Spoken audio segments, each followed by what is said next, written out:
Hey, what is going on, my fellow jewelers? Today we're making a multi-strand bracelet. That's right, this beauty. Ooh, there are beads, there are chain. It is fabulous, fabulous, darling, fabulous. And I'm excited to show you how to make it. It is pretty easy. There's a little difficult techniques in there, but I'll take you step by step on how to do it. You know, I got your back. But before we get started, make sure you subscribe to my channel and click that bell to get notifications, because I'm all about the how-tos of jewelry making like this beauty. So I know I'm excited. I love it. I know you're excited. You're like, come on, show me, show me, show me. So you and me, let's get started.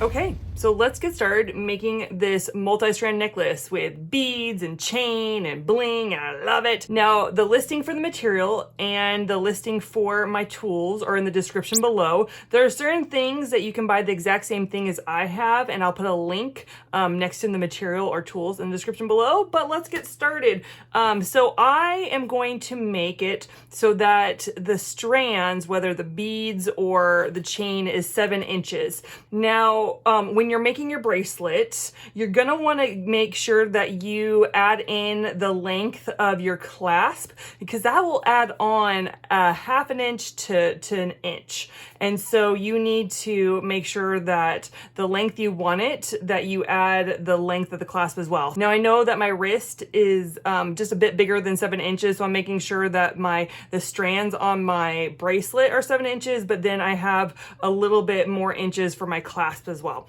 So the first thing I want to do is I am going to string my first strand, and I'm going to start with this clear beads right here, and I'm just going to string all of them. And so if you've never strung beads before, well then welcome to Jewelry Making 101. So I'm going to grab my wire. I have a 0.45 millimeter gauge. I really like this one. I get it at Walmart. And so I'm just going to string my beads, putting one right after the other, and whatever pattern you do, put them one right after the other, whatever. And I am going to string 7 inches worth of beads. So you can go ahead and do that on your own. Okay, I have strung 7 inches worth of beads right here, and now I'm going to add it to my toggle clasp. Now I'm only using half of my toggle clasp because I love the loops on the toggle clasp, because it's a complete circle. I know that the strands won't fall off of it because there's not a little slit on it like there are on split rings and jump rings. And so I like using toggle clasp. Usually this is a toggle clasp where you have, well, that's a broken one, but where you have one stick piece, one long piece that will go through the loop. Well, I don't like using my stick piece. I just usually throw it out or use it for another day or whatever. I usually just like using 2 round pieces of the toggle clasp. So I am going to hook my strand on my toggle piece. I'm going to grab a crimping bead. I'm going to put my crimping bead on my strand on my wire. I'm going to put my crimping bead on my wire. I'm going to grab my toggle clasp and put the loop right there. And then I'm going to grab my wire and loop it around the toggle clasp like this. And I am going to put my crimping bead on. I'm going to grab my long nose pliers, and I'm just going to crimp it like this. You want to make sure you have a little bit of give, a little bit of leeway. And then we're going to bring our beads down all the way to the crimping bead, and you have this extra wire here. Make sure you put it in a bead so you don't poke anybody, because the wire will poke somebody if it's not inside the bead. And so I'm going to do that. Then I'm going to cut off my XX wire, leaving me room to make connect it to my other side of my toggle, my other toggle. And then I'm going to do the same thing. I'm going to grab my crimping bead, and I'm going to put my crimping bead on. And then I'm going to get my toggle, and I'm going to bring it through. But instead of just crimping it right there, we have this big gap right here, and that's not good to have a gap. What you're gonna do is you're gonna grab the end of your wire, and you're gonna pull and make sure there's no gap. Now still give a little bit of give, a little bit of leeway. You don't want just stuck right there. And you want a little bit of space between your crimping bead and your bead so you can put your wire back through, and then you're going to crimp it.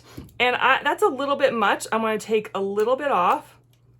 And now I'm going to put my wire back in my bead. Some beads have holes that are too small that you can't put it through, so make sure that you're doing this with a bead that has a big enough hole.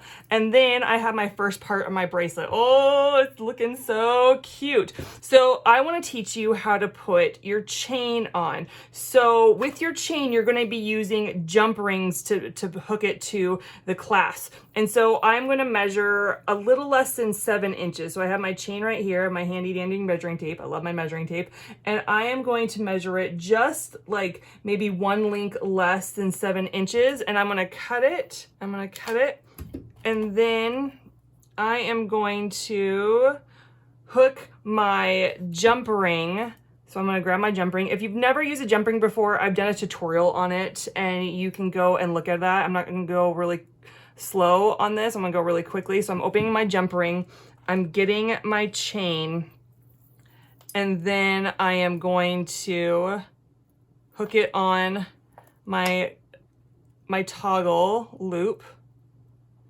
And I'm going to close my jump ring up. Make sure there's no gap or the chain will come out of there because it's so small. Oh yeah, and then I'm gonna get my other jump ring and do the exact same thing. Okay, and there you have your chain and one of your strands of beads. Oh, it's looking cute. So now what you're gonna do is you are gonna add whatever strands you want. I have 1, 2, 3, 4 more strands to put on. And so go ahead and add your chain on. You already know how to put chain on your bracelet. You already know how to put your beads on your bracelet. So go ahead and put however many strands you want on your bracelet, and then I'll teach you the rest. I'll teach you how to put the rest of it together. Okay, put that thing together. Oh my word, this thing. Now, I try my very best to make each strand the same size, but beads are so many different sizes, and so it was hard, and I tried to make it so that it was the same pattern on one side as it was on the other side, but it's gonna look twisty and turny anyway. But the next step is to make it into an official bracelet, because now we need to make sure we have a clasp on it. I am going to get my jump ring. I'm going to get my jump ring. I'm going to open my jump ring. I'm going to get my clasp on there. You can do a lobster clasp. You can do other kind of clasp. And then I have this little hole on the toggle part. I have a little hole, and I put my lobster clasp and my jump ring through, and I'm going to close it up.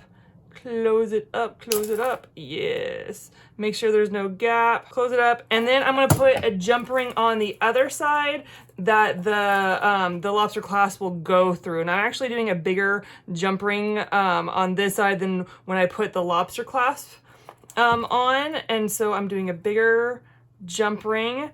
And I'm going to close it up. And there, my fellow jewelers, you have your multi-strand beads and chain bracelet. Well, what'd you think? It is so cute. I love me some chunky bracelet. I love it. Oh, look at bling, bling, bling, bling, bling. Love it, love it, love it. Now, if you had a little bit of trouble with it and I didn't answer all your questions, make sure you comment below. I love to help you. Ask the questions you need to ask so you too can make this fabulous bracelet. Oh, I love it. And make sure you also watch me or catch me or see some of my stuff on Instagram, Pinterest, and Facebook. I show some sneaky peekies of the weekies before I even put a video out so you can see what's going to happen before I show you.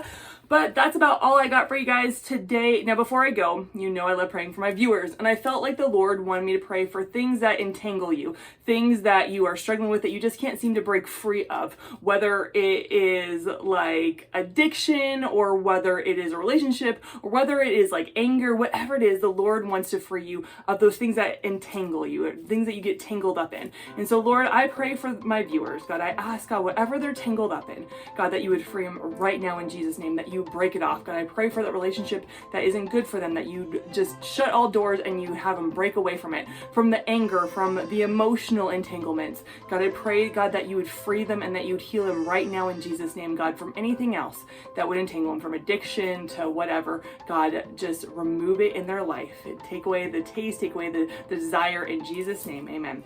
Well, that's all I got for you guys today. I actually have a guest in my studios. You want to say hi? You want to say hi? I have my daughter who is watching me do my outro. Say hi. This is Sarah. Isn't she cute? I know. I just love her. So just want to, yeah, that's it. That's all we got. So shall we say goodbye to the people? Goodbye. Bye. Thanks for tuning in.